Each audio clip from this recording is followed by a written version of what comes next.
Jharkhand private school association जिला इकाई धनबाद की एक बैठक जिला अध्यक्ष एसके सिन्हा की अध्यक्षता में गांधी सेवा सदन में की गई। जिला सचिव इरफान खान ने कहा कि धनबाद जिले में 500 से ज्यादा यूडाइस प्राप्त गैर मान्यता निजी विद्यालय हैं। संगठन शिक्षक सम्मान समारोह के अवसर पर विद्यालय प्रबंधन से बेहतर शिक्षक की सूची लेकर उन्हें सम्मानित करने का काम करेगा।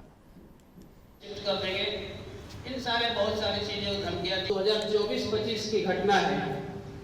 धनबाद जिले के जितने भी यूडाइस प्राप्त निजी विद्यालय 500 से ज़्यादा हैं, जिसमें 10,000 से ज़्यादा शिक्षक बच्चों को अच्छी शिक्षा देने का काम कर रहे हैं। वैसे शिक्षकों को सितंबर माह में हम लोग शिक्षक सम्मान के रूप में सम्मानित करेंगे। बैठक का मुख्य उद्देश्य यही है, क्योंकि आज सरकार करोड़ों रुपया खर्च करने के बाद भी सर्व शिक्षा अभियान को सफल करने में असफल है।